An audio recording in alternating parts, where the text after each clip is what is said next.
দর্শক আসসালামু আলাইকুম। আশা করি সবাই ভালো আছেন। আপনারা দেখতেই পাচ্ছেন আমরা কিন্তু আমাদের দামলা সংগঠনের পক্ষ থেকে চলে এসেছি জগদীশ চন্দ্র বসু ইনস্টিটিউশন কলেজ রারিকাল শ্রীনগর মুন্সিগঞ্জ। এই স্কুলের যে সামনে মাঠ প্রাঙ্গণটি আছে এটা কিন্তু অনেক ঘাস তৈরি হয়েছে, এই জন্য কিন্তু এই ঘাসগুলো পরিষ্কার করার জন্য এসেছি। আমাদের নুরা মামাকে নিয়ে এসেছি যে আমাদের ওই স্কুলে বাচ্চারা যারা খেলাধুলা করে আমাদেরকে পাঠিয়েছে যে স্কুলের ঘাসগুলো হয়তো পরিষ্কার করে দিলে বাচ্চাদের খেলাধুলা বা হাঁটা চলার জন্য অনেক ভালো হতো। আসলে ঘাসগুলো কিন্তু আপনাদেরকে একটু দেখাই, ঘাসগুলো কিন্তু অনেক বড় বড়, হাঁটা চলা করতে গেলে কিন্তু পায়ে বাঁধবে, অনেক বড় বড় ঘাস। আমরা চাই সবসময় আপনারা আমাদের জন্য দোয়া করুন। আমরা জানি সবসময় আমাদের দামলা কল্যাণের সবুজ সংগঠনের পক্ষ থেকে জানি এই কাজগুলো সুন্দরভাবে করে যেতে পারি। আরেকটি জিনিস আমরা সবসময় মনে রাখি, খেয়াল রাখি যে আমাদের দ্বারা জানি কারো ক্ষতি যে না হয়, আমরা সেই চেষ্টা করে যাই।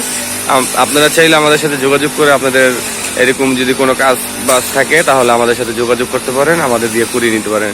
আসলে আমরা এই কাজটাও যে বলতে পারে অনেকে যে আসলে এই কাজগুলোকে আপনারা ফ্রি করে থাকেন। আসলে আমরা কবরস্থান এবং আমাদের যাতায়াতের যে জায়গাগুলা সেগুলো আমরা বেশিরভাগ ফ্রি করে থাকি। আর এই কাজটার জন্য আমাদের সোহেল কাকা কিছু খরচের টাকা দিয়েছে, সেটা হলো তেলের খরচ, এবং আমরা যে লোকটাকে দিয়ে কাজ করাই সেই লোকের একটা হাজিরা বাবদ কিছু টাকা।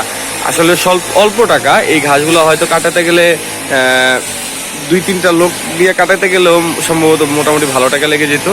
তাই আমরা ওইরকম কোনো টাকা নিচ্ছি না। আমরা এই কাজগুলো অল্প টাকার মধ্যে আর কি, যে এরকম একজন বেকার লোক যদি থাকে তাকে একটা হাজিরা দিয়ে তারা সবসময় আমাদের জন্য দোয়া করবেন যেন কন্টিনিউ চালিয়ে দিতে পারি। যেখানে মানুষের সমস্যা হবে আমরা সেখানেই এই কাজগুলো করব। আসলে আমাদের কল্যাণ সবুজ সংগঠন এখনো মানুষের কাছে পরিচিত লাভ হয়ে উঠতে পারিনি। আমরা চাই আমরা দ্রুত মানুষের কাছে পরিচিত লাভ হয়ে উঠবো এবং আপনাদের দোয়া এবং সহযোগিতায় আমরা অনেক দূরে এগিয়ে যেতে পারবো। দর্শক আজ এই পর্যন্ত, ধন্যবাদ, আল্লাহ হাফেজ।